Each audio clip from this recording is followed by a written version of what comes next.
کو یاد کرتے ہوئے ایک مرتبہ سورۃ الفاتحہ۔ بسم اللہ الرحمن الرحیم الحمدللہ رب العالمین الرحمن الرحیم مالک یوم الدین ایاک نعبد و ایاک نستعین بسم اللہ الرحمن الرحیم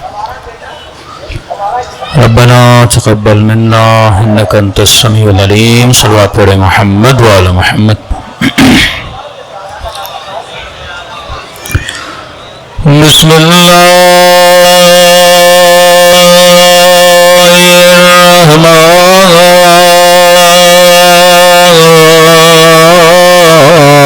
الرحیم الحمد للہ رب العالمین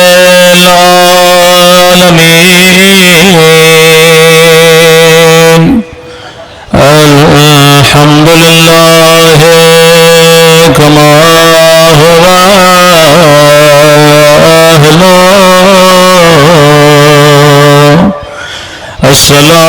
الصلاة والسلام على سيد المرسلين وخاتم النبيين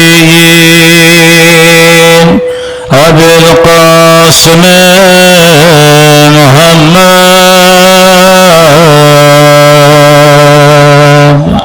صلى الله عليه وسلم وعلى آله الطيبين الطاهرين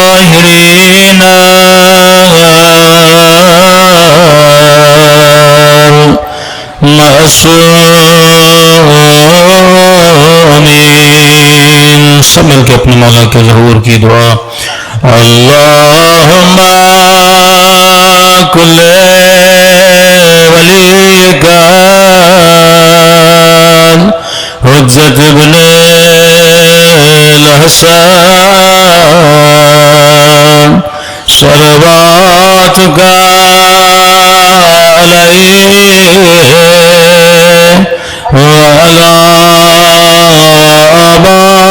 آبائه فی هذه الساعة وفي كل وليا وحافظا وقائدا وناصرا ودليلا وعلا حتى تسكنه ركعته وتمتعه فيها طويلا برحمتك يا ارحم الراحمين۔ صلوات پڑھیں محمد وعلی محمد۔ بسم اللہ الرحمن الرحیم رب اشرح لی صدری ویسر لی امری واحلل عقدۃ من لسانی یفقهوا قولی۔ اما بعد فقد قال سبحانہ وتعالی یا ایہا الذین آمنوا اتقوا اللہ وکونوا مع الصابرین۔ صلوات پڑھیں محمد وعلی محمد۔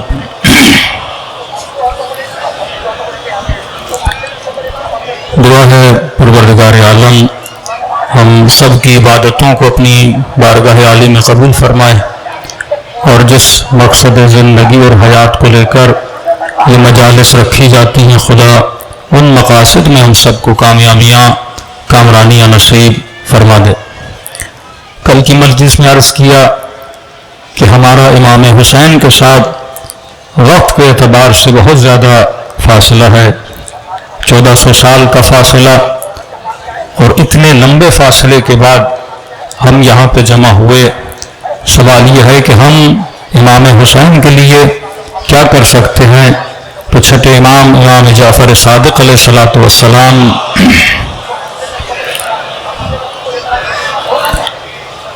میرے مولا فرماتے ہیں کہ کچھ حقوق ہیں اہل بیت کے، کچھ حقوق ہیں، کچھ رائٹس ہیں شہداء کے ہمارے اوپر، کہ آج اگر ہماری نسلیں دین کے قریب ہیں اور اگر آج آپ کے بچوں کے دلوں میں دین کی محبت ہے، حرارتاً فی قلوب المؤمنین ہے، یہ احسان ہے امام حسین کا۔ واللہ آپ چلے جائیے مختلف ممالک میں دورہ کیجئے، آپ کسی مسلمان سے صرف اتنا پوچھئے کہ نبی کے نواسے کتنے تھے، ان کی شہادت کے دن کیا تھے، یا صرف اتنا پوچھئے کہ ہمیں 10 اصحاب رسول کا نام تو بتا دیجئے، تو لوگ اتنے غافل ہیں، نسلیں اتنی غافل ہیں کہ وقت کے سیاستدانوں کے نام تو پتہ ہوں گے، کسی فلم کے 10 ہیرو کے نام تو پتہ ہوں گے، 4 ایکٹریس کے نام تو پتہ ہوں گے، لیکن نسلیں اسلام کی بڑی بڑی شخصیات کو بھول چکی ہیں کہ جن کا احسان اتنا تھا کہ ہمیں بت پرستیوں سے نکال کر وحدانیت کے دربار میں لا کے کھڑا کر دیا، ہمیں بتوں کو سجدہ کرنے سے دور کر کے وحدہ لا شریک کے دربار میں جھکانا سکھایا، جن کا احسان ہے اس امت پہ کہ وہ معاشرہ جو بیٹیوں کو دفن کرتا تھا، اسی جہالت کے معاشروں سے ہمیں نکال کر ایک مہذب تہذیب بنا دیا ہے۔ یہ اور بات ہے کہ آج مسلم تہذیبیں بہت پیچھے چلتی جا رہی ہیں اور دوسری قومیں ہم سے ترقی کر رہی ہیں۔ اس کا سبب بھی یہ ہے کہ ہم امام حسین سے دور ہو گئے، مسلمان رسول کے بعد آل رسول سے دور ہو گئے۔ ایک ایسا معاشرہ جس میں رافت و رحمت کا درس دیا گیا، ایک ایسا مسلمان جو اپنا گھر اصحاب رسول آپس میں تقسیم کرتے تھے، صیغہ اخوت کا جو کنسپٹ ملا وہ رسول خدا نے دیا۔ یہ مکے سے ہجرت کر کے مدینے میں پہنچے، فرمایا تمہارے بھائی ہیں، ہر کسی سے صیغہ اخوت پڑھو، اپنے گھر کو تقسیم کرو، یتیم پروری کا درس دیا کہ امیر المؤمنین جیسے امام جناب ابی بکر کے بیٹے کو اپنے گھر میں لاتے ہیں اور مقام شہادت ان کو ملتا ہے۔ آج قوم ان کو بڑے اچھے ناموں سے یاد کرتی ہے۔ کس طرح معاشرے میں تربیت کی، کس طرح یتیم پروری کا درس دیا۔ وہ معاشرہ جس میں غلام رکھنا ایک عام سی عادت تھی، ایک بہت بڑی اکنامک تھی، غلام رکھنا ایک ایسا معاشرہ، کوئی ایسا گھر نہیں تھا جہاں شراب نہ پی جاتی ہو، وہاں پہ یہ سارے درس دیے، سودی نظام کو ختم کیا، نشے سے لوگوں کو دور کیا، بیٹیوں کو قتل کرنے سے لوگوں کو دور کیا، جو مہینوں گزر جاتے تھے ایک اونٹ کی خاطر، 70 سال کبھی ان کی جنگیں چلتی تھیں، جو اپنے مردوں کی ہڈیوں پر بھی فخر کرتے تھے کہ ہمارے مردے اتنے ہیں، تمہارے مردے اتنے نہیں ہیں۔ تو اس مردہ معاشرے کو اتنی ترقی دی گئی اور رسول خدا کے جانے کے بعد پھر وہ معاشرہ اپنی پستی کی طرف پلٹنے لگا۔ یہ کائنات کا درس ہے، یہ تاریخ کا درس ہے کہ کبھی عروج ہوتا ہے، کبھی زوال ہوتا ہے۔ سوال یہ ہے کہ تم نے عروج سے کیا سیکھا اور زوال سے کیا سیکھا۔ کربلا میں نور بھی نظر آئے گا، کربلا میں سیاہی بھی نظر آئے گی، کربلا میں رافت بھی نظر آئے گی، کربلا میں ظلم بھی نظر آئے گا، کربلا میں عبادت بھی نظر آئے گی، کربلا میں ضلالت بھی نظر آئے گی۔ اب سوال یہ ہے کہ ہم کہاں پہ کھڑے ہیں؟ 1400 سال کے فاصلے کے بعد اگر ہم امام حسین کے ساتھ رہنا چاہتے ہیں، ساتھ جینا چاہتے ہیں، تو فرمایا وہ حسینی صفات اپنے وجود میں پیدا کرو، وہ اصحاب حسین کی صفات اپنے وجود میں پیدا کرو۔ اگر میں نے اپنے معاشرے اور سوسائٹی کو امام حسین کے قریب کرنا ہے تو کیسے کروں گا؟ تو میں نے حسینی سوسائٹی بنانی ہوگی۔ اب حسینی سوسائٹی کا مطلب یہ نہیں کہ ہم نے 4 بورڈ لگا دیے، ہم نے لکھ دیا کہ یہ شیعہ مثلا 12 امامی شیعہ ہیں، ہم نے وہاں پہ سلوات لگا دی۔ یہ سمبل ضرور ہیں، لیکن اصل جس پہ اہل بیت زور دیا کرتے تھے وہ صفات اہل بیت تھی، وہ کردار اہل بیت تھا، وہ رفتار اہل بیت تھا۔ کبھی سوچیں تو ضرور کہ یہ ہمارا کمال ہے کہ لوگ مکتب اہل بیت کے قریب آ رہے ہیں، یا یہ حسین کا کمال ہے کہ لوگ امام حسین کے قریب آ رہے ہیں؟ یہ ہمارا کمال ہے کہ لوگ علی ابن ابی طالب کے قریب جا رہے ہیں، یا یہ علی کا کمال ہے کہ لوگ علی کے قریب جا رہے ہیں؟ یہ اتنی اٹریکشن جو مکتب اہل بیت میں آج موجود ہے یہ خود اہل بیت کی وجہ سے ہے کہ بڑے سے بڑے لیکھک، بڑے سے بڑے رائٹر، بڑے سے بڑے پڑھے لکھے لوگ آج مکتب اہل بیت میں کیوں آ رہے ہیں؟ یہ اٹریکشن کیوں ہے؟ کیونکہ فرمایا یہ مکتب عقل ہے۔ کل میں نے عرض کیا یہ مکتب عقل ہے، یہ مکتب حکمت ہے۔ یہاں پہ اگر کوئی فقہی مسئلہ بھی بتایا جاتا ہے اس کے پیچھے حکمت ہے، اس کے پیچھے عقل ہے۔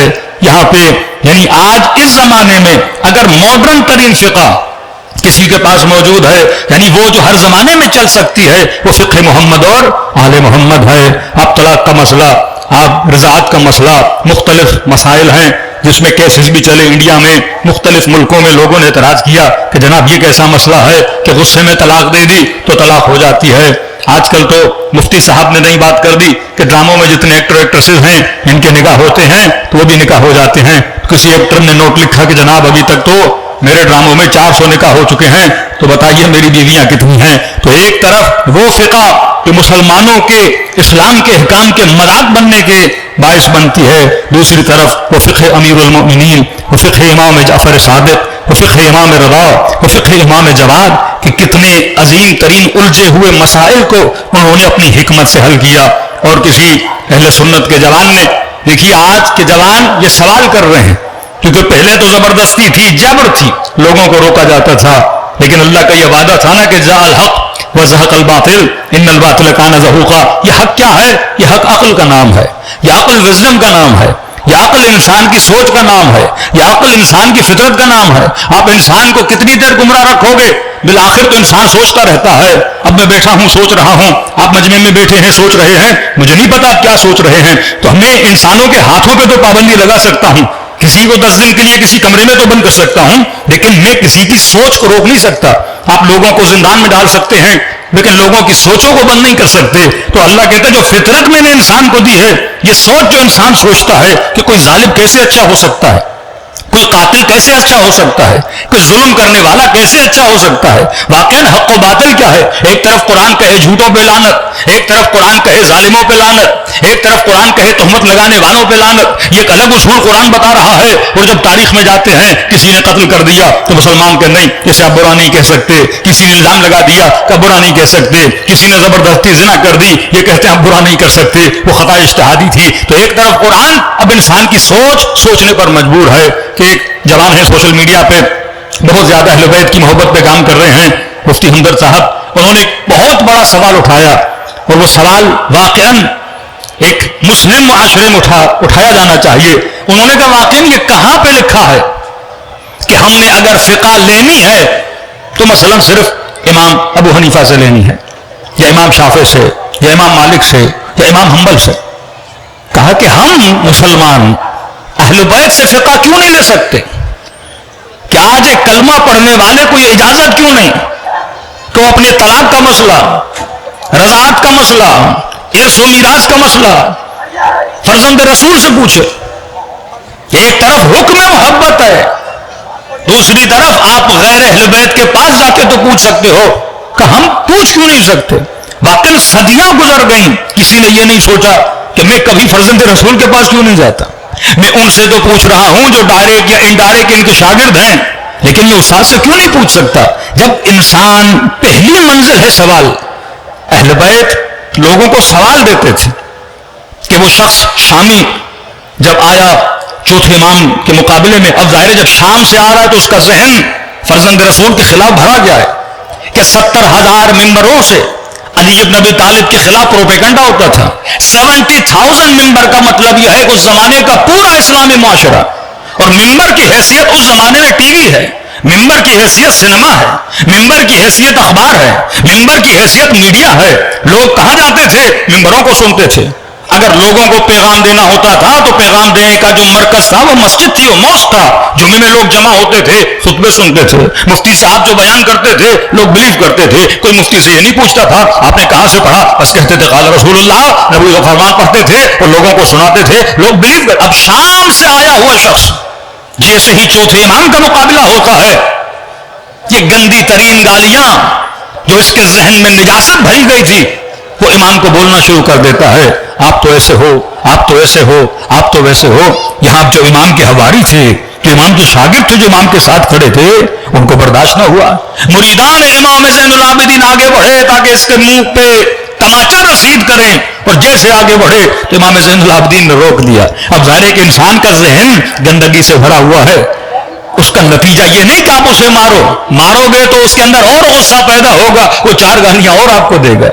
اگر کوئی مثلاً بول رہا ہے کہ شیعہ مسلمان نہیں ہے اور آپ آگے بڑھ کے اس سے لڑائی کرو گے تو یہ نہیں کہ وہ آپ کو پھر مسلمان ماننا شروع کر دے گا، آپ اس کے ذہن میں سوال پیدا کرو۔ آپ اپنے کردار سے، اپنے عمل سے یہ ثابت کرو کہ جو پروپیگنڈا تمہارے ذہن میں بھرا گیا ہے وہ پروپیگنڈا غلط ہے۔ امام زین العابدین نے اپنے کردار سے ایک ایسا جملہ کہا کہ وہ بوڑھا رونے لگا. امام نے کہا جو تو مجھے کہہ رہا ہے یقیناً تم نے میرے خلاف کچھ سنا ہوگا اور جس نے سنایا ہے یقیناً اس نے کچھ دیکھا ہوگا. امام نے کہا جو تو نے دیکھا ہے تو اس کے مطابق مجھے وہ بول رہا ہے. اور فرمایا جو تو نے نہیں دیکھا, جو عیب اللہ ستار العیوب ہے وہ چھپائے ہوئے ہیں, اگر وہ ظاہر ہو جائیں تو میرے لیے کیا کہے. وہ جب امام کی انکساری دیکھتا ہے اور امام کے یہ دعائیہ جملے سنتا ہے تو امام سے معافی کہنے پر مجبور ہو جاتا ہے. یہی واقعہ امام حسن کے لیے پیش آتا ہے. شام میں آنے والا شخص اب پتہ نہیں یہ کہاں کا ہے, لیکن جیسے اس نے گالیاں دینا شروع کر دی تو پھر امام نے فرمایا یہ لگتا ہے کہ تو شام سے آیا ہے, تیرا مزاج شامیوں سے ملتا ہے, تیری گالیاں شامیوں سے ملتی ہیں. اور کہا کہ سن دوست تو بڑے دور سے سفر کر کے آیا ہے, یہاں پہ نیا نیا ہے, اب یہ بتا تو تھکا ہوا ہوگا, گالیاں تو مجھے بعد میں دے دینا, لیکن تو مسافر ہے, اس شہر میں مہمان ہے, اگر کھانا نہیں کھایا تو حسن تجھے کھانا کھلا دے, اگر سونے کے لیے جگہ نہیں تو میرے گھر میں آ کے سو جا, اگر تیرے پاس سواری نہیں میں تجھے سواری دینے کے لیے تیار ہوں, اگر تیرے پاس لباس نہیں میں تیرے بدن پہ لباس پہنانے کے لیے تیار ہوں. کہتا ہے حسن بن علی جو میں نے سنا تھا وہ اور ہے, جو میں نے دیکھا ہے وہ اور ہے, جو دشمن نے کان بھرے ہوئے ہیں وہ اور چیز ہے, آپ نے اپنے کردار سے ثابت کرنا ہے, جو دیکھنا ہے وہ اور ہے. اب جیسے دیکھا اس کے وجود میں بدلاؤ آ گیا. تو جب انسان کے ذہن میں سوال پیدا ہوتا ہے, پہلی ہدایت کی کڑی ہے سوال کو پیدا کرو.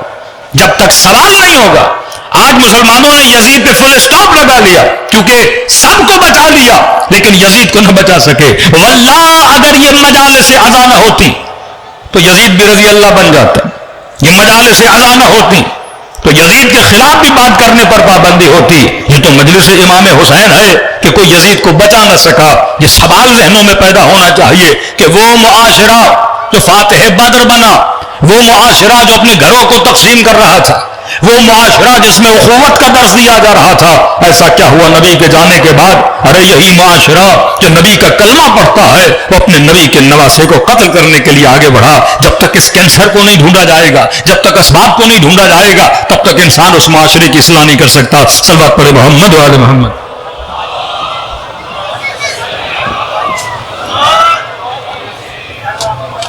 بار دیگر صلوات پڑھے محمد وآل محمد. تو عرض کیا یہ مکتب عقل ہے. آپ خوش نصیب ہیں کہ مکتب عقل کے ماننے والے ہیں. یہاں درس عقل اور حکمت. آپ بڑی آسانی سے کسی بھی اپنے فقہی مسئلے پر لوگوں کو سیٹسفائی کر سکتے ہو. ایون کلام معصومین, احکام معصومین, یہاں تک کہ انتخاب امام کہ ایک چھوٹا سا مسئلہ کہ یہ بھی ایک خوش نصیبی ہے اس پاکستان میں کہ آج سوال بہت اٹھ رہے ہیں. کئی motivator speaker T V channels پہ آ کر مفتیوں کو لاجواب کر رہے ہیں کیونکہ وہاں کوئی جواب نہیں ہے. مثلاً ایک چھوٹا سا سوال کسی موٹیویٹر اسپیکر نے ٹی وی پر کیا, کہا جتنا ستیاناش اسلامی معاشرے کا کیا ہے اس میں سب سے بڑا کردار مولویوں کا ہے. اور یہ سچ ہے. جہاد کا فتویٰ مولوی دے, کفر کا فتویٰ مولوی دے, بدعت کا فتویٰ مولوی دے, شرک کا فتویٰ مولوی دے, مسلمان کو مسلمان سے مولوی لڑائے. کہا کہ آپ کا کام تھا کہ ظالم کے خلاف قیام کرو. جب آپ مسجد میں خاموش ہو کے بیٹھ گئے, محراب کا کام یہ ہے کہ لوگوں کی اصلاح کی جائے. موٹیویشن, ریولیشنز, سب سے بڑے قیام یہ کہاں سے ہونے چاہیے؟ یا بندہ دین سے انسپائر ہو یا کسی اور تہذیب سے انسپائر ہو. کمیونزم بڑھا وہ انسپائریشن دین سے نہیں تھی. لوگ اپنے معاش کے لیے, اچھے نظام کے لیے باہر نکلے.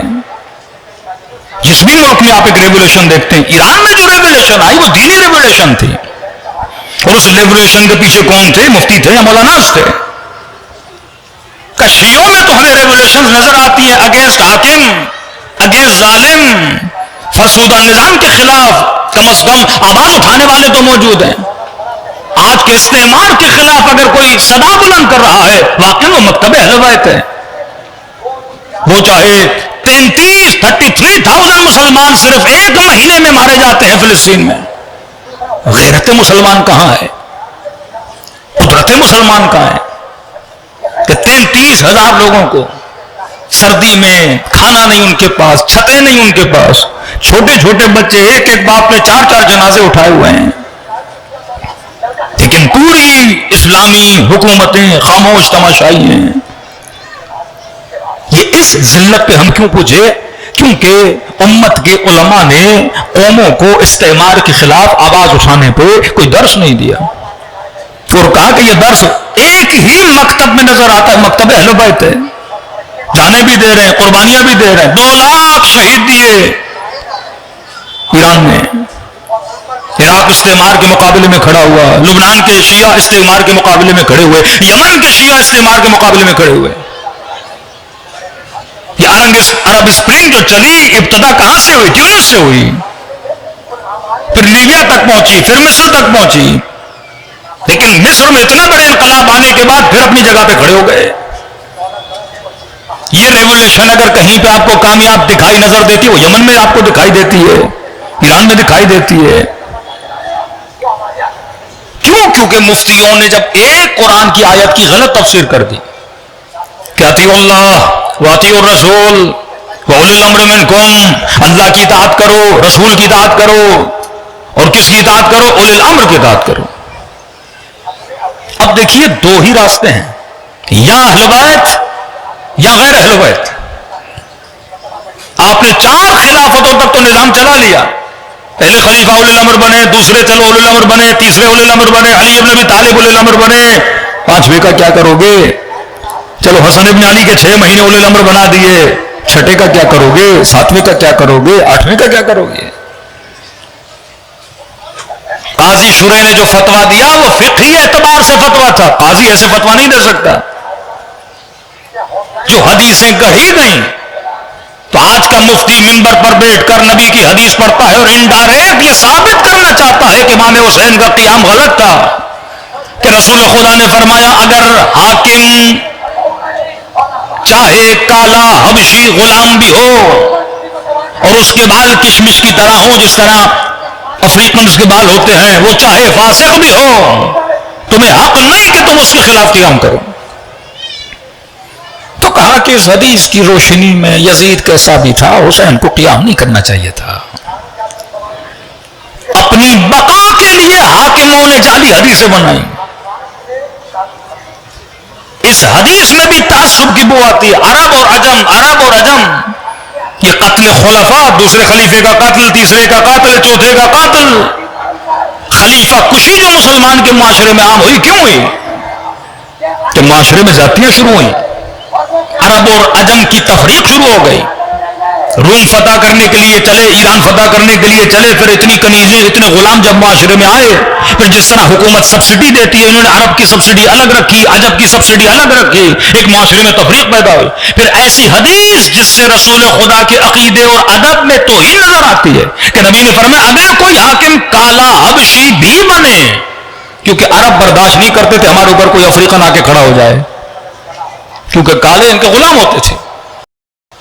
پہلی مرتبہ جب رسول نے غلاموں کو ایک صف میں نماز میں بٹھایا، آج مسلمان پڑھے تو صحیح اپنی تاریخ کو، نبی نے کیوں کہا نماز کے بعد مصافحہ کرو، ایک دوسرے کے ساتھ ہاتھ ملاؤ؟ کیونکہ اسلام میں تو آ گئے. اب تصور کریں ایک بندہ گھر میں غلام رہا ہو، جھاڑو دے رہا ہو، کپڑے پوچھ رہا ہو، جب دیکھو تو یہ سر کر کے کھڑا ہو، جب اجازت ہو تو بیٹھے، جب اجازت نہ ہو تو پوری پوری رات کھڑا رہے. اور نبی نے نماز کی صف میں ساتھ لا کے بٹھا دیا. یہ بیٹھ تو گئے لیکن کبھی ہاتھ نہیں ملاتے تھے. تعصب ان کے اندر ابھی بھی تھا. ان اکرمکم عند اللہ اتقاکم. یہ آیتیں کیوں آئیں؟ اللہ نہ قوم دیکھتا ہے، نہ رنگ دیکھتا ہے، نہ نسل دیکھتا ہے، اللہ یہ دیکھتا ہے کہ اس کے وجود میں تقویٰ زیادہ ہے. تو خواہ نماز کے بعد مصافحہ کرو، ہاتھ ملاؤ. اس کا ہاتھ گندا نہیں ہے. واقعہ مشہور ہے کہ اس نے ہاتھ نہیں ملایا، تو کہا کہ یا رسول اللہ یہ ڈر رہا ہے کہ ہاتھ ملائے کہیں میری غربت اس کو لگ نہ جائے اور کہیں میں تھوڑی اس کی امیری اس سے لے نہ لوں. اور اسی معاشرے میں یہ رافت اور رحمت والے نبی جو پسند نہیں کرتے تھے کسی غلام کے ساتھ. آج بھی آپ چلے جائیں عربوں کے یہاں، آج بھی تعصب موجود ہے. وہ عرب چاہے شیعہ ہو، وہ عرب چاہے اہل سنت کا ہو، تعصب ضرور ہے ان کے اندر. ابھی میں عراق کے ایئرپورٹ سے آ رہا تھا تو لکھا ہوا تھا عرب اور عجم کی لائن ہے. ایک لائن ہوتی ہے عراقیوں کی، وہ بورڈ بھی لگا ہوا، یہ لائن عراقیوں کی ہے. پھر ایک بورڈ لگا ہے یہ لائن عجم اور عرب کی ہے، مطلب وہ عرب جو غیر عراقی ہے، لیکن عرب کو عجم سے الگ کیا گیا ہے. یہی تفریق آپ دیکھتے ہیں. اجمی بولتے ہیں، یہ اجمی ہیں. نبی نے اس معاشرے میں کہ پسند نہیں کرتے تھے کہ یہ کسی غیر عرب، کسی غلام، کسی کالے رنگ والے کے ساتھ ہاتھ ملائے، نبی نے اسی معاشرے میں اپنا مؤذن بلال حبشی کو بلایا کہ اب جب تک یہ کالے رنگ والا تجھے بلائے گا نہیں تو مسجد میں آئے گا کیسے؟ پھر گوارا نہیں کرتے تھے کہ بلال کیسے مؤذن بنا. اب کیسے کہیں کہ یا رسول اللہ یہ کالا ہے، یہ غلام کہے گا حیا علی الصلاۃ حیا علی الفلاح تو ہم آئیں گے، تو کہ یا رسول اللہ یہ توتلا ہے، اسے شین بولنا نہیں آتا. جب اذان دیتا تو کہتا ہے اشہد ان لا الہ الا اللہ اشہد ان محمد رسول اللہ. تو کسی ایسے کو رکھیے کم از کم شین تو بولے. تو نبی نے فرمایا بلال کا سین اللہ کی نگاہ میں شین ہے، اللہ اس کے سین کو شین کاؤنٹ کرتا ہے. بلائے گا تمہیں کون؟ بلال بلائے گا. اب ایک طرف نبی کی حدیث کہ اگر کوئی ایسا حاکم آئے جو کالے رنگ کا، مطلب توہین ہے، اگر کوئی کالا بھی آ جائے اور نشانی بتائی اس کے بال کشمش جیسے ہوں، یہ بھی عیب تھا، مطلب ان کے بال نہیں ہوتے، کشمش جیسے بال ہوتے ہیں، اور فاسق بھی ہو لیکن پھر بھی تمہیں حق نہیں، تم اس کے خلاف قیام کرو. اب فتویٰ دے رہا ہے قاضی شریح کہ حسین ابن علی نے قیام کیا کس کے خلاف؟ یزید کے خلاف. یزید کون؟ حاکم. حاکم کون؟ اولی الامر. اور اولی الامر کے خلاف تلوار اٹھانا حرام ہے، جو اٹھائے گا وہ مرتد ہے. ابھی پاکستان کی کم از کم تاریخ پڑھ لیجئے، جب لال مسجد پہ حملہ ہو رہا تھا تو پرویز مشرف نے اس مولوی کو کہا کہ تم نے اپنی تفسیروں میں لکھا ہے کہ حاکم اولی الامر ہوتا ہے، لہٰذا میں حاکم ہوں، اولی الامر ہوں، اور اگر تو میرے خلاف جہاد کر رہا ہے تو تجھے مارنا میرے لیے کیا ہے؟ جائز ہے. اسی مبنا پہ فتویٰ ملا. اب آج کے موٹیویٹر اسپیکر جو ہیں یہ سوال کرتے ہیں کہ ہمیں نہیں نظر آتا کسی مفتی نے قیام کیا ہو، کسی حاکم کے خلاف بولا ہو. آپ چلے جائیے، آج جتنی انہوں نے خانقاہیں بنائی ہوئی ہیں، مرید بنائے ہوئے ہیں، مسجدیں بنائی ہوئی ہیں، ایک بیان نہیں آتا فلسطین کے مسلمانوں کی حمایت میں، ایک بیان نہیں آتا کشمیر کے مسلمانوں کی حمایت میں، ایک بیان نہیں آتا جو اس ملک میں کرپشن ہے، جو فساد ہے، کہ 2 گھنٹہ بارش ہوتی ہے پورا کراچی پریشان ہو جاتا ہے. جب معاشرے کے اندر میں گندگی ہو تو جب بارش ہوتی ہے گٹر ابلاتے ہیں. اسی طرح وہ گٹر زدہ معاشرہ جس کی اصلاح کسی امام کے ہاتھ میں نہیں تھی، سب اپنی لوٹ مار میں مصروف تھے، اور اس معاشرے کی گندگی کب نکلی؟ جب کربلا رونما ہوئی. بتایا کہ یہ معاشرہ کہاں پہنچ چکا ہے. ایک طرف محمد کا کلمہ پڑھ رہا ہے، دوسری طرف اسی محمد کے نواسے کے گلے پر چھری چلا رہا ہے. ابتداء ظلم، اہل بیت پہ ظلم بعد میں شروع ہوا ہے، یہ اس منبر سے پڑھنا چاہیے. ظلم اہل بیت بعد میں شروع ہوا ہے، سب سے پہلے ظلم اصحاب رسول پہ ہوا ہے. یہ پہلو بھی اس منبر سے بیان ہونا چاہیے. یہ ہر جوان کے ذہن میں باتیں ہونی چاہیے کہ جو آپ کو توہین اصحاب کا الزام دیتا ہے آپ اسے بولو سب سے پہلے توہین اصحاب ہوئی کہاں تھی؟ تاریخ اسلام کا پہلا واقعہ، دردناک واقعہ جو صحابی رسول کے ساتھ ہوا، وہ جناب مالک ابن نمیرہ تھے. سر کٹا، بیوی کے ساتھ زیادتی ہوئی، نبی کے صحابی تھے. ابتدا اصحاب سے ہوئی، پھر اہل بیت کی باری آئی، آہستہ آہستہ جناب ابو ذر غفاری، جناب عمار یاسر، جناب امیر المومنین، جناب امام حسن، جناب امام حسین. ظلم کڑی کڑی پکڑتا ہوا آگے بڑھا، اور جب اتنی انتہا پر پہنچا کہ اللہ کا بھی حکم ہوا کہ اب حسین کی قربانی ہونا ضروری ہے. اور اس قربانی کے بعد پھر ایک بہت بڑا چینج اس معاشرے میں آیا. اب کسی میں ضرورت نہیں تھی کہ ظاہری طور پر اہل بیت علیہ الصلوۃ والسلام پہ اٹیک کرے. اب آپ تصور کریں اگر اہل بیت نہ ہوتے تو آج ہمارا بھی شمار اسی ضلالت بھرے معاشرے میں ہوتا. آج ہم بھی وہیں کھڑے ہوتے اگر اہل بیت علیہ الصلوۃ والسلام نہ ہوتے. اہل بیت نے ان ساری نجاستوں سے بچا کر کربلا کے واقعے نے آج ہماری نسلوں کو فرش عزا پہ لا کے بٹھایا تاکہ یہ شعور ہمارے وجود میں پیدا ہو جائے. کونوا للظالم خصما وللمظلوم عونا، کہ ظالم کوئی بھی ہو، چاہے اپنا ہو غیر ہو، اس کی نفرت تمہارے دل میں ہونی چاہیے، اور مظلوم چاہے کسی بھی مکتب کا ہو اس کی محبت تمہارے دل میں ہونی چاہیے. صلوات پڑھے محمد والے محمد.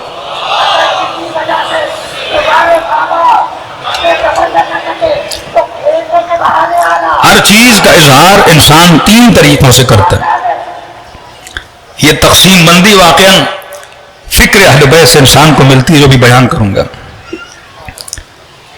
آپ غم کا اظہار کرنا چاہیں، خوشی کا اظہار کرنا چاہیں، تو اظہار ہمیشہ 3 طریقوں سے ہوتا ہے. کسی بھی بات کا اظہار، کسی بھی ایموشنز کا اظہار کرنا چاہیں، 3 طریقے ہیں اظہار کرنے کے. پہلا طریقہ اظہار کرنے کا یہ ہے کہ آپ کلام سے اظہار کریں کہ جناب میں خوش ہوں، جناب آج طبیعت صحیح نہیں ہے، آج طبیعت ناساز ہے. زبان سے اظہار قولی، اظہار زبانی، اظہار کلامی. دوسرا اظہار ہے اظہار کتبی. آپ لکھ کے اپنی غم کی، اپنی خوشی کا اظہار کریں گے. جیسے شب 14 شعبان عریضہ لکھتے ہیں امام زمانہ کو، یہ اظہار کتبی ہے. کئی لوگ زبان سے اپنے مسائل کو بیان نہیں کر سکتے پر قلم سے بڑا اچھا لکھتے ہیں. قرآن اظہار کتبی ہے، اور جب پڑھتے ہو تو وہ اظہار کلامی ہو جاتا ہے. ان دونوں سے بہتر اظہار جو ہے وہ ہے اظہار چہرے سے، کہ آپ بولو نہیں لیکن آپ کے چہرے پر ایسے آثار آ جائیں جس سے آپ کے غم کا پتہ چلے. آپ جب ہنستے ہو تو آپ بولتے نہیں ہو، چہرے سے پتہ چلتا ہے بندہ خوش ہے. جب آپ روتے ہو تو آنسو بتاتے ہیں کہ بندہ غمگین ہے. جس اظہار کی سب سے زیادہ تعریف کی گئی ہے وہ یہ اظہار ہے کہ فرمایا جب محرم کے دن آتے ہیں تو امام رضا فرماتے ہیں وہ اپنا شبیب جیسے محرم کا چاند نظر آتا تھا، میرے بابا امام موسیٰ کاظم کے چہرے سے ہنسی چلی جاتی تھی. وہ اہل بیت جب بھی جس سے ملے تو مسکرا کر ملے، لیکن فرمان نہیں، جب محرم کا چاند نظر آتا تھا تو چہرے سے مسکراہٹ چلی جاتی تھی. تو اظہار غم، اگر آپ زبان سے کہو میں غمگین ہوں، اس کی اتنی فضیلت نہیں. اگر آپ کاغذ پہ لکھو میں غمگین ہوں، اس کی فضیلت اتنی نہیں ہے. لیکن اگر آنکھوں سے غم کے آنسو ٹپکے تب فرماتے ہیں جناب سیدہ ان آنسوؤں کو اپنے رومال میں جمع کرتی ہیں. فرمائے رو رلاؤ، محبت کی نشانی آنسو ہے. اب میں نے کہا ایک طرف دین فطرت، مکتب اہل بیت، رسول کے بعد 2 ہی مکتب بنے، مکتب اہل بیت اور اہل بیت کے مقابلے کے مکاتب. دوسری طرف دوسرا مکتب جس نے پابندیاں لگائیں. اب پابندی شیعوں کی وجہ سے لگی. کئی یہ روتے ہیں، ایموشنل باتیں کرتے ہیں، جناب علی اصغر کا کبھی ذکر، کبھی علی اکبر کا ذکر. ہندو بھی آتے ہیں تو رونے لگتے ہیں. اب ایک بے وقوف انسان کو اتنا نہیں پتا کہ اللہ نے انسان کو فطرت دی، ایموشنز دی، احساسات دیے، کہ کوئی خاتون کوئی سیریل بھی دیکھتی ہے، کوئی سیڈ سٹوری آ جاتی ہے وہ رونے لگ جاتی ہے. اس کا تعلق ایموشن سے. آپ کسی کو کیسے بول سکتے ہو کہ ڈرامہ دیکھا بھائی اس میں رونے کی بات ہے، جناب کوئی ایسا سین آ گیا اور دیکھ کے جناب رونے لگے. ایموشن. اگر بندہ ظلم بھری داستان دیکھے نہ روئے تو اس میں پرابلم ہے. رونا پرابلم نہیں ہے، نہ رونا پرابلم ہے. تبھی فرمائے قساوت قلب کی ایک نشانی جمود العین ہے. رسول خدا فرماتے ہیں 3 نشانیاں بتائیں، ایک نشانی میں سے جمود العین. جب تمہاری آنکھیں سوکھ جائیں تو سمجھنا تمہارا دل قسی ہو چکا ہے. دوسری 2 نشانیاں جب حرص دنیا بڑھ جائے، جب اصرار گناہ، بار بار انسان گناہ کو کرتا رہے. یہ 3 نشانیاں. جمود العین، اصرار گناہ تکرار ہوتا رہے، ریپیٹیشن کے ساتھ بندہ گناہ کرے، آنکھوں سے آنسو نہ آئیں، اور ہمیشہ حرص دنیا اتنا بڑھ جائے کہ ڈیلی بیسس پر صرف پیسے کمانے کی اس کی فکر رہے. تو فرمایا 3 نشانیاں ہیں کہ انسان کا دل کیا ہو چکا ہے، قسی ہو چکا ہے. پابندی لگائی کہ رونا بدعت. اب اینٹی فطرت. اب جب ایسی سختیاں ان کی نسلوں پر آتی ہیں آٹومیٹیکلی وہ مکتب اہل بیت کی طرف جذب ہو جاتے ہیں. ماں مر گئی کرو نہیں بدعت، بیٹا مر گیا کرو نہیں بدعت، ذکر حسین سنا، غم حسین سنا، ایک طرف آل رسول کی محبت، اب کا بدعت. پوری زندگی ان کا عالم ان کے اوپر تبلیغ کرتا رہا تو واہ واہ کرتے رہے. لیکن جب اللہ نے ہدایت دی اور طارق جمیل صاحب حسین کا ذکر کرتے کرتے رو پڑے، کہیں تو شیعہ ہو گیا ہے. رونا فطرت ہے. رونا بتاتا ہے کہ دل میں محبت ہے، رونا بتاتا ہے کہ دل میں غم ہے. انہوں نے ہر طرح کے رونے پہ پابندی ڈال دی. اب سنیے اہل بیت علیہ الصلوۃ والسلام فرماتے ہیں 7-8 طریقے کا رونا اور آنسو ہیں. ہاں فرماتے ہم یہ بھی نہیں کہتے کہ ہر آنسو کی تعریف کی جائے. کچھ آنسو ہیں جو قابل تعریف ہیں، کچھ آنسو ہیں جو قابل مذمت ہیں. کہ کون سے آنسو ہیں جو قابل مذمت ہیں اور کون سے آنسو ہیں جو قابل تعریف ہیں. 10 منٹ ہیں، جتنا ہو سکا میں بیان کروں گا. فرمایا پہلا آنسو جو قابل مذمت ہے وہ اشک عجز ہے، عاجزی کے آنسو، کہ جب بندہ لاچار ہو جائے رونے لگے. مثلا کسی حاکم نے آپ کو پکڑ کے جیل میں ڈالا، اب خوف کا آنسو، کہیں پھانسی نہ دے، کہیں 6 مہینہ جیل نہ ہو جائے، 2 سال جیل نہ ہو جائے، بندہ رونے لگے. فرمایا یہ ڈرپوک انسان کی نشانی ہے. ان آنسوؤں کی اللہ کی دربار میں کوئی تعریف نہیں ہے. جناب کمیل کو پکڑا نہیں روئے، میں تمار کو پکڑا نہیں روئے، ہانی ابن عروہ کو پکڑا نہیں روئے. کتنی سزائیں ملی لیکن کبھی آنکھوں سے آنسو نہیں بہائے. مسلم ابن عقیل بدن زخمی ہے، پانی پینا چاہتے ہیں، دانت گر گئے جناب مسلم کے، نہیں روئے. دشمن نے حد الامکان کوشش کی کہ ان کی آنکھوں سے آنسو نکالے جائیں، نہیں. سیدہ زینب شرابی کی دربار میں کھڑی ہیں، دشمن چاہتا ہے کہ میرے سامنے لیاد باللہ زینب گڑ گڑائے، معافی مانگے، آزادی کی دعا مانگے، لیکن نہیں. اس طرح کلام کیا جس طرح ان کے بابا علی کلام کیا کرتے تھے. کبھی رسیوں پہ نہیں روئی کہ مجھے تازیانے مارے جا رہے تو میں روؤں، ہاتھوں میں رسیاں ہیں تو رو. نہیں، قطعاً نہیں ملتا تاریخ میں کہ اس بات پہ روئے ہوں. لیکن وہی مسلم ابن عقیل جب عمارت کوفہ پہ جاتے ہیں، اتنے مظالم ہوئے، روئے نہیں. لیکن یہاں نگاہ جب کربلا پہ پڑی، جب یاد حسین آئی، فوراً آنکھوں سے آنسو آنا شروع ہو گئے. عجز کے آنسو. مأمون نے جب امین کو زندان میں ڈالا، اندھیرا تھا، جب اس کی آنکھ کھلی تو اسی کا نیچے اس کا کام وزیر کام کرتا تھا، وہ بیٹھا تھا. وہ وزیر کہتا ہے اتنا خوف کے مارے رو رہا تھا، اس کا بدن کانپ رہا تھا کہ مجھے کہا کہ مجھے گلے لگا لو، میرے بدن میں کپاہٹ آ گئی، تھوڑی گرمی بدن میں آ جائے. اور کہا کہیں مجھے مار تو نہیں دیں گے؟ کہا نہیں خلیفے کے بھائیوں تجھے کیسے ماریں گے؟ اور کہا کہ جب دھاوا بولا سپاہیوں نے اور فریادیں کرنے لگا، انا ابن عم رسول اللہ، میں نبی کے چچا کا بیٹا ہوں، میں مامون کا بھائی ہوں، رحم کرو مجھ پر، الملی ہیلت کو ہے کوئی طریقہ جو مجھے نہ مارو. کر روتے روتے اس کا سر قلم ہوا اور دنیا سے چلا گیا. یہ نشانی ہے ایک بزدل انسان کی. دور کیوں جاتے ہیں؟ 99 میں جب ماشاء اللہ لگا مشرف نے نواز شریف کو پکڑا تو ویڈیو آج بھی موجود ہے، جناب کیسے رو رہے تھے. یہ بزدل سیاستدانوں کی مثال، بہادر سیاستدانوں کی مثال. کچھ لوگ ہیں 5 دن جیل میں گئے رونے لگتے ہیں، لیکن کچھ سیاستدان ہیں پھانسی پہ چڑھ گئے لیکن روئے نہیں. بزدلی کے آنسو اس کی مذمت ہے. دوسرا آنسو اشک تصویر، دھوکے کے آنسو، جس کو اردو میں کہتے ہیں مگرمچھ کے آنسو. ایک کتاب ہے، زبان ضرور پڑھیں، حیات الحیوان. حیوان کی زندگی کے مثال دی ہیں. جیسے امیر نے فرماتے ہیں نا، غیرت جوانوں کو کا جوان، غیرت مرغے سے سیکھو. آج واقعا مرغے میں غیرت زیادہ ہے، اس معاشرے میں رہنے والے مردوں میں غیرت کم ہو گئی ہے. بڑی پیاری مثال کہ غیرت مرغے سے سیکھو، محبت کبوتر سے سیکھو، حسن ظن، اچھائی، نیکیوں کو دیکھنا شہد کی مکھی سے سیکھو، گندگی پہ بیٹھنا گندی مکھی کو دیکھو.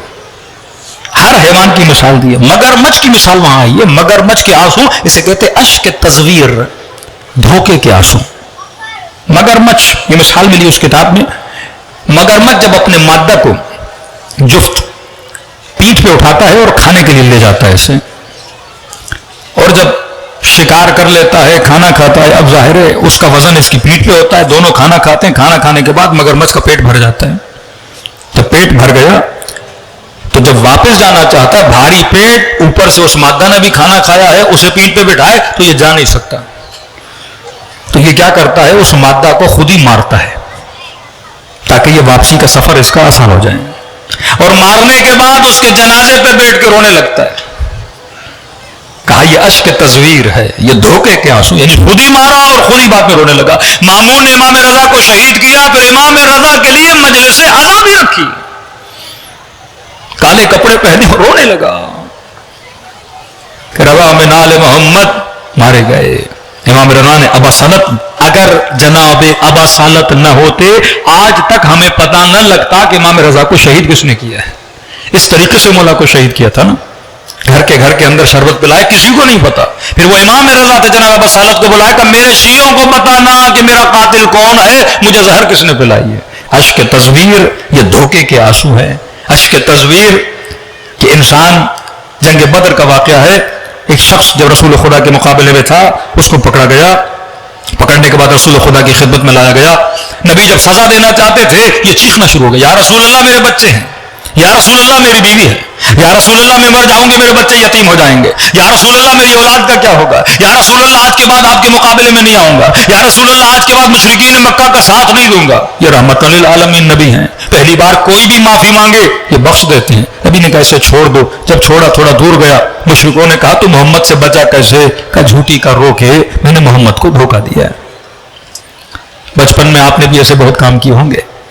استادوں کی مار سے بچنے کے لیے، ماں باپ کی مار سے بچنے کے لیے حد سے زیادہ بندہ رونے لگتا ہے. اشک تصویر، دھوکے کے آنسو، مگرمچھ کے آنسو.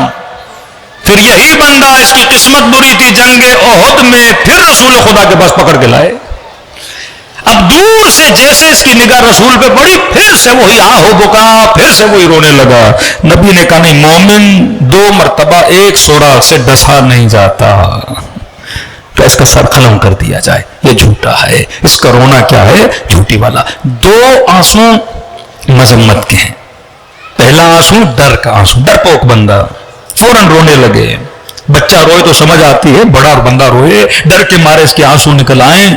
جہاد کا نام سن کے رونے لگے، موت کا نام سن کے رونے لگے، بیمار ہو جائے موت کے خوف سے رونے لگے. یہ سارے آنسو کیا ہیں؟ مذمت والے آنسو ہیں. اس کی اہل بیت نے کبھی تعریف نہیں کی کہ ہم علی والے، ہم اہل بیت، ہمارے اوپر فرق نہیں کہ موت ہمارے اوپر آئے یا ہم موت کے اوپر آ جاتے ہیں. فرمایا موت اہل بیت علیہ الصلوۃ والسلام ملاقات خدا کا نام ہے. فزت رب الکعبہ کا نعرہ مولا نے کب مارا؟ جب شب 19 علی بن ابی طالب پہ ضربت لگی تھی. تو موت، شہادت کی موت تو مومن کے لیے باعث فخر ہے. تمنائیں کرتے تھے، دعائیں کرتے تھے کہ خدا اس سے بہترین موت کسی کے لیے نہیں ہو سکتی. بستر پہ بندہ مر جائے، بیماری میں مر جائے، اٹیک سے مر جائے، شوگر سے مر جائے، ایک دن مرنا تو ضرور ہے نا. اب 90 سال جی کے مرو، 100 سال جی کے مرو، یا رگڑ رگڑ کے مرو، مرنا تو ویسے ہے. بہترین موت یہ ہے کہ بندہ اللہ کی راہ میں، حسین کی محبت میں، علی کی محبت میں دنیا سے چلا جائے. تو فرمایا کبھی بھی یہ اشک مذمت ہے، اس کی اہل بیت نے تعریف نہیں کی، اس کی کبھی اہل بیت نے تمہید نہیں کی. فرمایا وہ اشک بہترین ہے. کون سا؟ اب 4 آنسو اور ہیں جن کی تعریف کی گئی ہے. فرمایا ایک اشک ہے اشک ندامت، پشیمانی کے آنسو. بندے نے گناہ کیا، پشیمان ہوا کہ پروردگارا اے کاش تیری دربار میں گستاخی نہ کرتا. ورنہ اس آنسوں کی اللہ کی دربار میں قیمت ہے، خریدتا ہے خدا. کہ چوتھے امام کا جملہ فرمایا گنہگار کا رونا خدا کو اپنے ملائکوں کی تسبیح سے زیادہ پسند ہے. میکائیل کی تسبیح، جبرائیل کی تسبیح، ملائکۃ اللہ کی تسبیح وہ خدا سن رہا ہے، لیکن کہا اس تسبیح سے زیادہ اگر کوئی جواب گناہ کر کے میری دربار میں توبہ کرتا ہے مجھے زیادہ پسند ہے. شب جمعہ خدا انتظار کرتا ہے، یہ جوان کب مصلی پر آئے گا. شب جمعہ دعائے کمیل میں خدا دعوت دے کے انتظار کرتا ہے، یہ کب آئے گا، دعا میں شریک ہوگا. اور افسوس سے کہنا پڑتا ہے ایک اسلامی اور شیعہ معاشرے میں توبہ کے آنسو بہت ہونے چاہیے. یہ صحیفہ سجادیہ، یہ دعائے عرفہ، یہ دعائے کمیل. ہم عراق جاتے ہیں حرم بھر جاتے ہیں شب جمعہ، ایران جاتے ہیں حرم بھر جاتے ہیں شب جمعہ، توبہ و طائب کے لیے لوگ جمع ہو جاتے ہیں. لیکن یہاں ساری فیسلٹیز دی جاتی ہیں، بسیں دی جاتی ہیں، کھانا دیا جاتا ہے، لیکن پھر بھی کسی کے اندر اتنی معرفت نہیں ہے. اے مومن کم از کم ہفتے میں ایک رات اللہ کے دربار میں آ اور دعا کر، پھر دیکھ اللہ کی رحمت کیسے برستی ہے. فرمایا دعا کرنے کا نتیجہ اور فائدہ خدا کو نہیں تجھے ہے، کیونکہ زندگی میں جتنے مصائب اور آلام ہیں یہ ہماری اپنے گناہوں کی وجہ سے. بلائیں جو آتی ہیں اور رفا پہ بلائیں آتی ہیں، امتحان ہے. ہمارے اوپر جو بلائیں آتی ہیں وہ ہمارے گناہوں کا نتیجہ ہے. کہ آغا جعفر مجتہدی ایک واقعہ نقل کرتے ہیں، فرماتے ہیں ایک انسان کی زندگی میں بڑے مسائل تھے، مشاکل تھے. کسی خاتون نے آ کے ان سے کہا کہ میرے، اب دیکھیے چھوٹی سی خطا بھی انسان کو کہاں لے جاتی. کہا کہ شوہر نے کہا کہ قبلہ جو میری بیوی ہیں ان کے سر کا درد نہیں جا رہا، مطلب اتنے دنوں سے ہر دوائی کھا لی لیکن سر درد ختم نہیں ہو رہا. تھوڑی دیر کے لیے آ گئے، مجتہدین نے سوچا، جعفر مجتہدی، اس کے بعد کا خاتون تم نے بے وجہ اپنے چھوٹے بچے کو مارا ہے، جس کے نتیجے میں تمہیں سر میں درد ہوا ہے، اب جا اس بچے کے دل سے جو رنجش ہے وہ نکال۔ وہ باپ کہتا ہے میں ماں کے ساتھ بچے کو لے گیا، 4 کھلونے دلائے، 4 چیزیں دلائیں، جب بچہ راضی ہوا اگلی رات اس خاتون کے سر کا درد کیا ہو گیا؟ ختم ہو گیا۔ بہت بڑے عالم دین تہران کے فرماتے ہیں مجالس پڑھتا تھا، ہمیشہ جب گھر دیر جاتا تو میں گھر والوں کو بتاتا تھا، اس زمانے میں ٹیلی فون اور یہ چیزیں نہیں تھیں، کہتے ہیں ایک دن مجھے بہت لیٹ ہو گئی، تقریباً رات کے 2:30-3 بج گئے اور میرے بچے پریشان، بیوی گھر میں اکیلی تھی، بچیاں چھوٹی تھیں، وہ اتنے پریشان ہو گئے کہ اللہ جانے کوئی حادثہ نہ ہو گیا ہو، کہیں پہ کوئی مسئلہ نہ پیش آیا ہو، 2:30 رات کے 3 بج گئے، آئے کیوں نہیں؟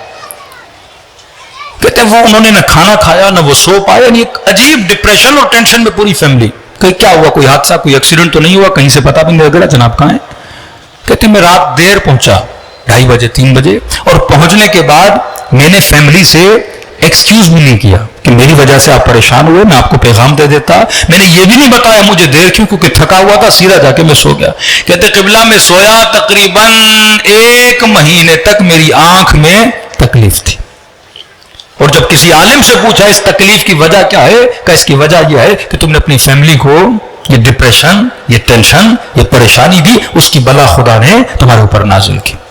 تبھی اہل بیت فرماتے ہیں اگر بلائیں بھی آئیں تو خدا کا شکر ادا کیا کرو، بلا مومن کے لیے ہے، اس بلا میں بھی نعمت ہے، کیونکہ اگر بلا نہ آئے 3 چیزیں معصوم فرماتے اگر خدا زندگی میں نہ دیتا تو انسان کبھی اللہ کی عبادت نہیں کرتا۔ کہ بولا کون سی 3 چیز؟ فرمایا ایک فقر، دوسرا بیماری، تیسرا موت۔ اگر انسان ہمیشہ امیر رہتا ہے، اللہ کی ضرورت کیا تھی؟ ہمیشہ صحت مند، تنومند، صحیح سالم رہتا، اسے اللہ کی کیا ضرورت تھی؟ اور ہمیشہ زندہ رہتا، فرمایا یہ کبھی بھی اللہ کی عبادت نہ کرتا۔ اللہ جان بوجھ کے فقیر بناتا ہے کبھی امیر کو، تاکہ اسے یاد تو آئے کوئی غنی مطلق بھی ہے، کبھی اسے بیماری دیتا ہے، اکڑ والا بندہ اچانک ایسی بیماری میں مبتلا ہوتا ہے، ہاسپٹلائز ہو جاتا ہے، فوراً یا غیاث المستغیثین پرچیاں آ جاتی ہیں، مولانا بیمار ہے ذرا دعا تو کرائیے۔ اور تیسری موت، بڑے بڑے بندوں کو اللہ کے قریب لے کر آ جاتی ہے۔ تو فرمایا اشک ندامت، پشیمانی کے آنسو یہ اللہ کی دربار میں قابل تعریف ہے۔ جناب اور اشک ندامت، توبہ کی امام حسین نے قبول کی، لیکن ایک بات یاد رکھنا، ندامت جتنی جلدی ہو بہتر ہے۔ ندامت میں اگر دیر کرو گے تو پشیمانی ہمیشہ کے لیے باقی رہے گی۔ امام حسین نے کئی لوگوں کو دعوت دی کہ آؤ کربلا میں میری مدد کے لیے، جن میں ایک حر جعفی نہیں گئے امام حسین کے کہنے پر، اور کربلا کا واقعہ رونما ہوا، اور جب عصر عاشور گزر گئی اور جب کربلا پہنچا لاشوں کو زمین پہ گرا ہوا دیکھا تو اپنا سر پیٹ رہا تھا، اے کاش میں حسین کی مدد کے لیے آتا۔ ندامت جتنی جلدی ہو بہتر۔ کچھ ایسی ندامتیں ہیں جن کا پھر فائدہ بھی نہیں۔ ان ندامتوں میں ایک ندامت جو ہمارے بعض بدبخت لوگ کر رہے ہیں، ایک ندامت ہے لوگوں کو گمراہ کرنا، منبر کے ذریعے، مائک کے ذریعے، ڈراموں کے ذریعے۔ اب ایک آدمی نے کوئی ایسا ڈرامہ بنایا، کوئی ایسا گانا بنایا، کوئی ایسی کتاب لکھی کہ اس نے کئی لوگوں کو گمراہ کر دیا۔ اب یہ مر بھی جائے نا، اللہ کو کہے پروردگارہ مجھے معاف کر دے، یہ کیونکہ آتا ہے حقوق العباد میں آتا ہے۔ اگر آپ نے کسی کا برین واش کر دیا، جنرل ضیاء لاکھ توبہ کرے معافی نہیں ہے، کیوں؟ کیونکہ اس نے پوری سوسائٹی کے اندر زہر بھر دیا نا، مسلمان کو مسلمان کا دشمن بنا دیا، فرقہ واریت اس ملک میں عام کر دی۔ یہ بلوچستان اور KPK کے پورے بیلٹ کے ذہنوں میں اہل بیت کے چاہنے والوں کی نفرت بھر دی۔ بدعت کے فتوے، کفر کے فتوے کتنے گلے کاٹے گئے۔ یہ تاریخ کے واقعات امتوں کے لیے وَاعْتَبِرُوا يَا أُولِي الْأَلْبَابِ، اللہ کہتا ہے ہر چیز دنیا ریپیٹ ہو رہی ہے، آج رات ہے کل پھر رات ہوگی، دن ہوگا پھر دن آئے گا، ہر چیز ریپیٹ ہو رہی ہے۔ یہ رشوت کے واقعے ریپیٹڈ ہیں، یہ قتل کے واقعے ریپیٹڈ ہیں، یہ فتنے فساد کے واقعے، یہ فتوے، ہر چیز دنیا میں ریپیٹ ہو رہی ہے، کوئی چیز نئی نہیں ہے۔ صرف مادہ اپنی شکل بدل رہا ہے. گھوڑا تھا آج گاڑی ہے, مٹی کے گھر تھے آج پکے گھر ہیں, لیکن صفات, عادات, ہر چیز ریپیٹ ہو رہی ہے. کل امام حسین کو شہید کیا گیا, آج فلسطین میں آپ دیکھ رہے لوگوں کو مار رہے ہیں. آج کہاں کہاں ظلم نہیں ہو رہا. یزید شکلیں بدل رہا ہے, کردار شکلیں بدل رہے ہیں, نام بدل رہے ہیں, ہر چیز ریپیٹڈ ہے. آج میں بھی کسی نہ کسی لشکر کے اندر کھڑا ہوں, یا میں تابع عقل ہوں یا میں تابع جہالت ہوں, یا میں تابع شریعت خدا ہوں یا میں تابع ہوا و ہوس نفس ہوں. آج میں بھی کہیں کھڑا ہوں. فرق یہ ہے اس کے کسی کے لیے امتحان بڑا تھا, کسی کے لیے امتحان چھوٹا ہے. ہر انسان کو سوچنا چاہیے کہ واقعاً آج میں کہاں پہ کھڑا ہوں. فرمایا ایک ندامت, وہ ہے گمراہی والی ندامت, کہ آپ نے پورے معاشرے کو تباہ کر دیا. حضرت موسیٰ کے زمانے میں ایک شخص نے جھوٹی نبوت کا دعویٰ کیا, پشیمان ہوا. دعویٰ جب کیا تو اس کے مرید بہت بن گئے. ایک مولانا صاحب ہیں ہمارے اپنے, قم سے پڑھے, پاکستان میں آئے, سن 2001 میں بہت بڑا فتنہ اس ملک میں کھڑا کیا, شیعہ کو شیعہ سے لڑایا. جب ہم نے کچھ افراد کو ان کی طرف بھیجا, ان کے شہر میں گئے کہ جناب والا ان کو بولیے توبہ کریں, اب تو لوگوں کو بتائیں کہ آپ نے کیوں کیا تھا فتنہ. پیغام بھیجا کہ قبلہ ہم اتنا آگے بڑھ چکے ہیں, اب پیچھے آئیں گے تو مارے جائیں گے.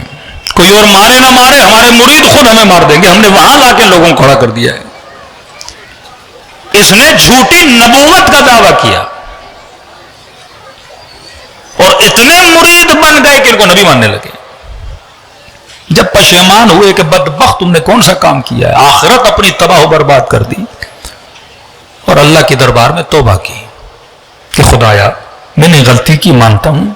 مریدوں کو بلایا اور مریدوں کو کہا کہ مجھ سے بہت بڑی غلطی ہو گئی, میں نبی نہیں ہوں, میں جھوٹا ہوں, میں نے جھوٹا دعویٰ کیا. اب مرید اپنے مرشد سے زیادہ پکے, کہنے لگے آپ کی انکساری ہے کہ آپ مان نہیں رہے, ہمیں تو آپ نبی لگتے ہیں.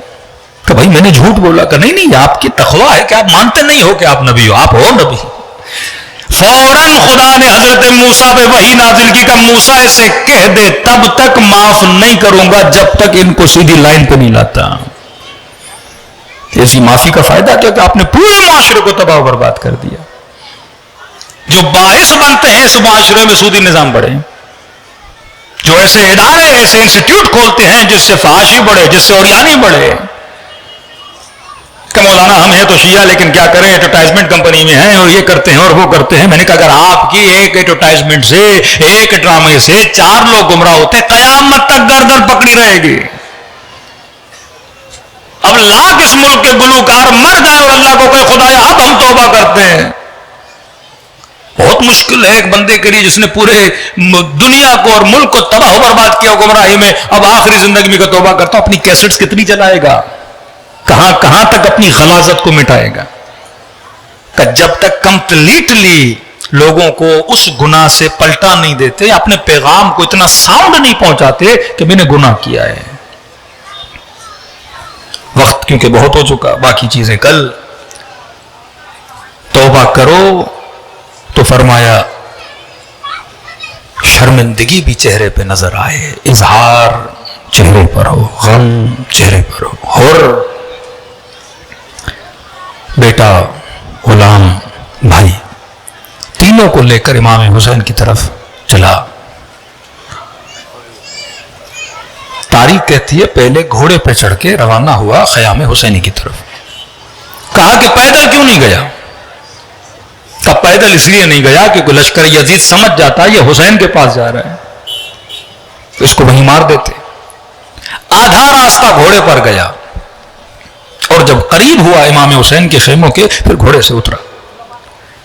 اظہار شرمندگی, آنکھوں پہ پٹی باندھی, ہاتھوں میں رسی باندھی, قرآن اپنی ہتھیلی پہ رکھا.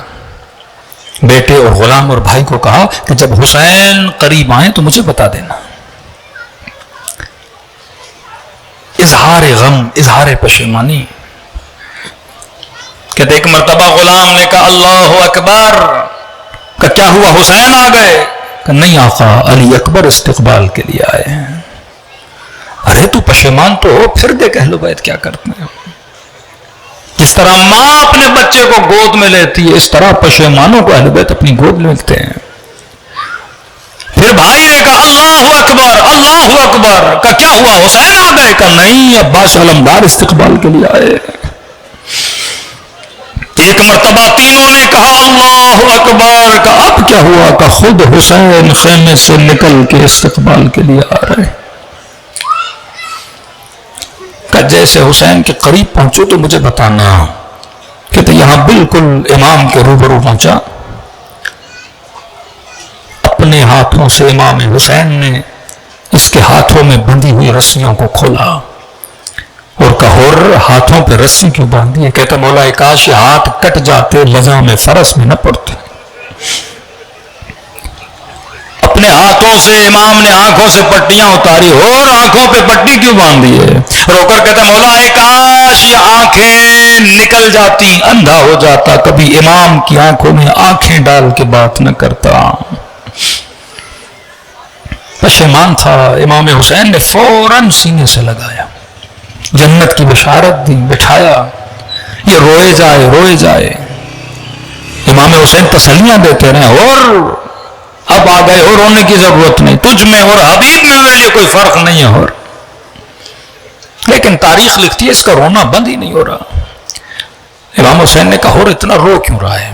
کہ مولا اگر اجازت ہو ایک درخواست کرنا چاہتا ہوں تاکہ مجھے تسلی مل جائے، سکون سے اس دنیا سے جاؤں اور نبی کا سامنا کرنا پڑے.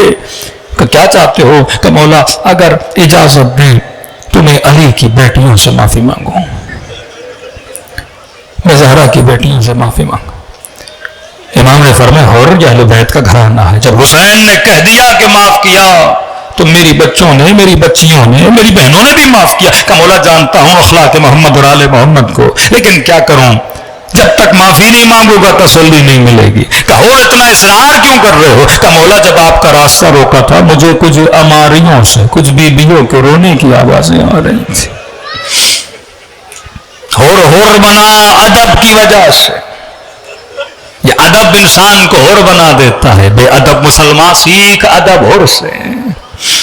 کہ عباس جا خیموں میں اعلان کر ہور آنا چاہتا ہے. خیام حسینی کے بیچ میں خاک کربلا پہ بیٹھا، سر سے امامہ اتارا، خاک سر پہ ڈالی اور کہنے لگا اے سیدہ کی بیٹیوں، کائنات کا سب سے بڑا گنہگار معافی مانگنے آیا ہے. اخلاق حسین آپ نے دیکھ لیا، اب دیکھو اخلاق سیدہ زینب کیا ہے. اور محمد سے کہا یہ کون ہے جو آوازیں دے رہا ہے؟ کہ اماں یہ وہی ہے جس نے ماموں کا راستہ روکا تھا، معافی مانگنے آیا ہے. کہ بیٹو بڑے ادب سے آگے بڑھنا اور جا کے اس کو زہرا کی بیٹی کا سلام دینا. جب یہ رو رہا تھا نا، دونوں بچوں نے ایک جملہ کہا جس سے اور تڑپ گیا. پہلا جملہ حسین نے کہا بھائی، اور کہا ماموں اور زہرا کی بیٹی سلام دیتی ہے. اگلے جملے نے اور کو تڑپا دیا. کہ اماں کہتی ہیں اور زہرا کی بیٹی کہہ رہی ہے میں آج تجھ سے شرمندہ ہوں. یہ سننا تھا، تڑپ گیا. ارے مجھ سے کیوں شرمندہ ہیں؟ کہا اور آج تک علی کے در پہ کوئی ایسا مہمان نہیں آیا جو پیاسا واپس جائے. آج کھلانے کے لیے کچھ نہیں، آج پلانے کے لیے کچھ نہیں. ایسے کریموں کے در پہ آئے ہو، وقت بہت زیادہ ہو چکا ہے. صرف ایک سلام اور زحمت کو تمام کروں، دلوں کو کربلا کی طرف روانہ کریں. سلام کریں اپنے آقا کی مظلومیت. السلام علی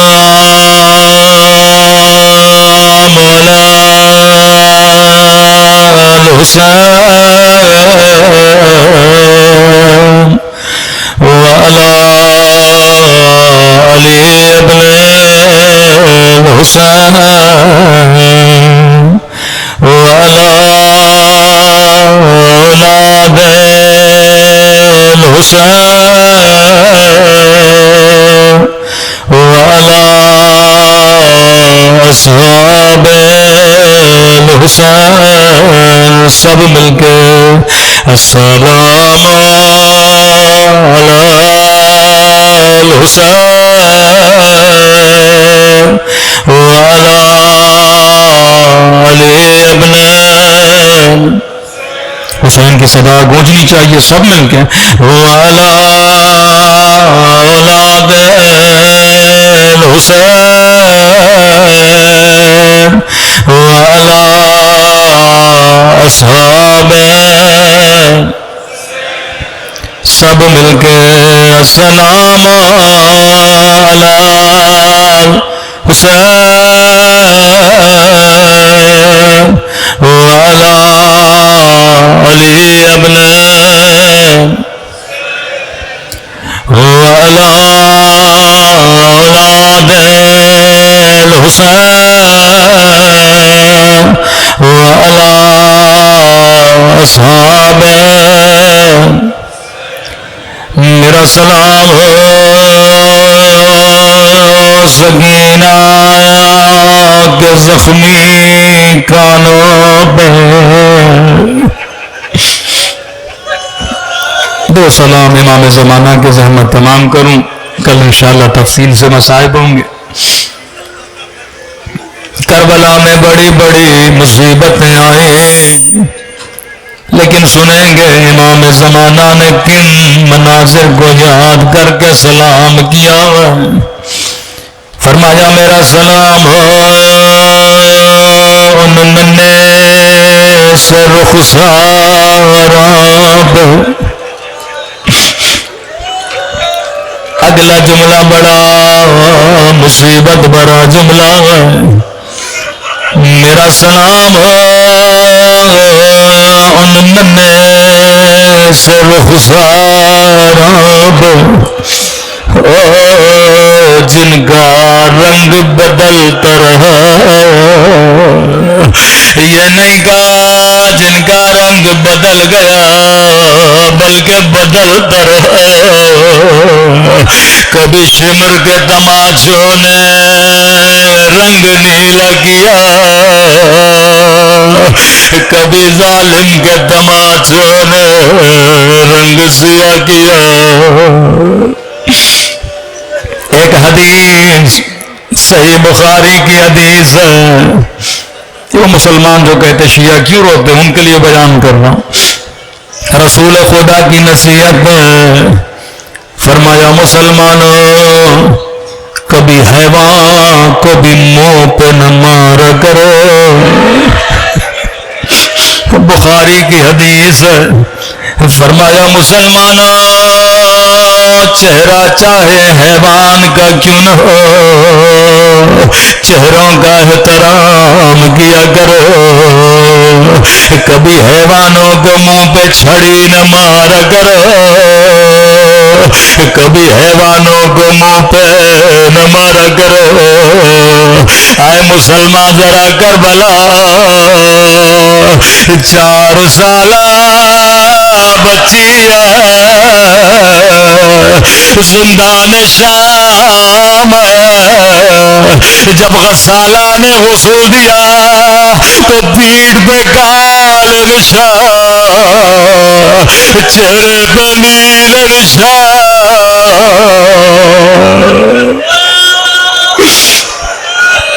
کبھی حیوان کو چہرے پہ نہ مارا کرو. انہوں نے سکینہ کو تماچے مارے. اے کاش صرف سکینہ کو تماچے مارے تو. کبھی حیوان کے چہرے پہ چھڑی نہ مارا کرو. دربار ابن زیاد تشت میں کٹا ہوا سر 4 سالہ بچی دیکھ رہی ہے ظالم چھڑی سے حسین کے ہونٹوں پہ مار رہا تھا. بچی کی فریاد بلند او میرا غریب الوطن بابا او میرا 3 دل کا پیاسا بابا.